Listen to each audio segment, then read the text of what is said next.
Hello, everybody. It's nice meeting you again. So today we will be talking about technical equipment in translation. Actually, it's not good idea to say translation.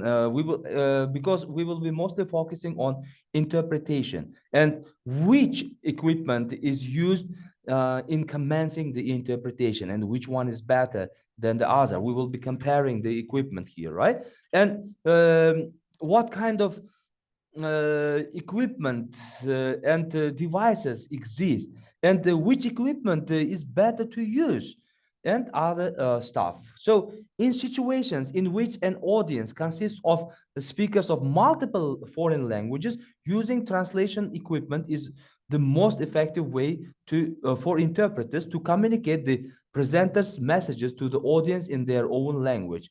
This kind of equipment is used in situations such as United Nations meetings and international business conferences, right? So translation equipment has multiple components. The interpreter will need a headset connected to the presenter's microphone. In addition, the interpreter needs her own microphone, which will transmit the interpreted speech to the audience.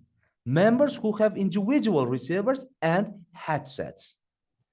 There are two basic types of simultaneous interpretation equipment: infrared transmission and radio transmission.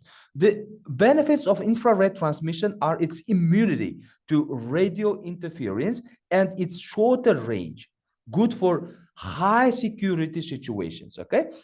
Drawbacks are the need for professional installation and its shorter range, bad for large audiences, unfortunately. The benefits of radio transmission are their larger range of transmission and their simplicity. Depending on the frequency, FM transmissions can reach from 1,500 to 3,000 feet, and anyone can easily install these systems. The main negative of FM is its FM is its susceptibility to interference from other radio signals. FM-based equipment is much more commonly used than infrared-based equipment.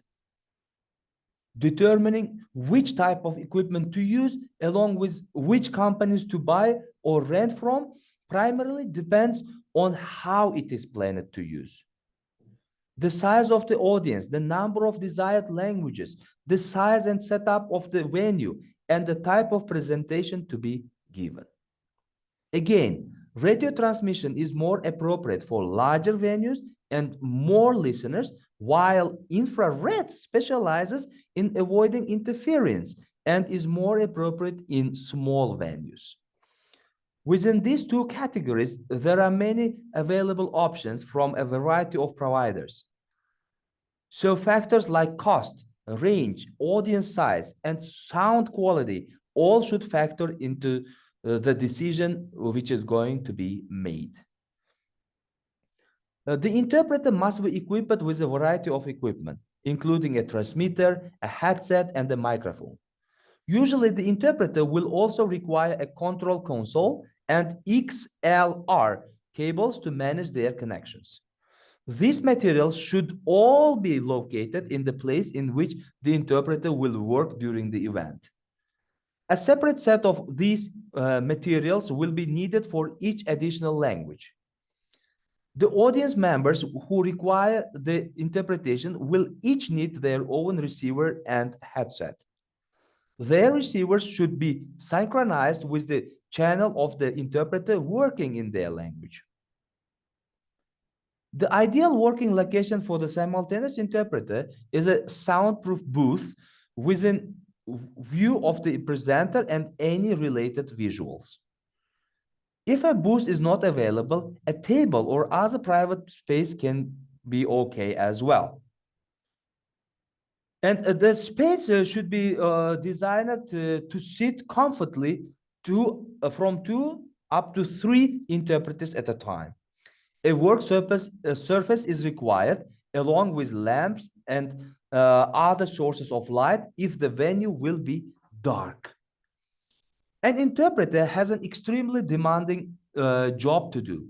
Simultaneous interpreters must have complete confidence in their language abilities, and they must be very comfortable with both languages because life events are unpredictable. A simultaneous interpreter must be able to improvise and think quickly in both languages. A comprehensive knowledge of the language itself is not the only requirement to being an effective interpreter. They must have a thorough understanding of the cultures that exist within each language, including tone, body language, and idioms. Again, simultaneous interpretation is an extremely demanding job, and it requires persistent focus and concentration. Anyone doing a job so mentally exhausting will get tired, of course, and this can lead to critical mistakes in interpretation. To ensure they remain focused and mentally sprightly, many interpreters switch off with an alternate interpreter every 15 to 30 minutes. During their off time, alternate interpreters can rest and take a short break to refocus themselves and ensure they will be able to provide quality interpretations of the presenter's words. So, how to prepare to an event? Prior to the event, collect as much information about the content of the event as possible. Try to obtain all PowerPoint presentations, handouts, and outlines. These materials will provide a good idea of the topics to be discussed and can help you to prepare to use the appropriate vocabulary in each language. If no printed materials are available, try to determine the content of the presentations through other means as much as possible. And this leads to our final tip. Meeting with the presenter. Meeting with the presenter prior to the start of the event can prove extremely helpful. It is important that they understand the nature of simultaneous interpretation. In addition, this type of meeting can help you to be more prepared for the content of the presentation. Finally, it can often provide ease of mind for the presenter to know who is responsible for the communication of his words to part of the audience. This can seem especially daunting to a presenter when the interpreter is located out of sight, such as in an adjacent room or any other soundproof booth. So this is what I wanted to say today, and I hope you liked it, and please leave your comments, and also I will be expecting your video presentations and comments under the video. Thank you very much for watching, and hope to see you next time.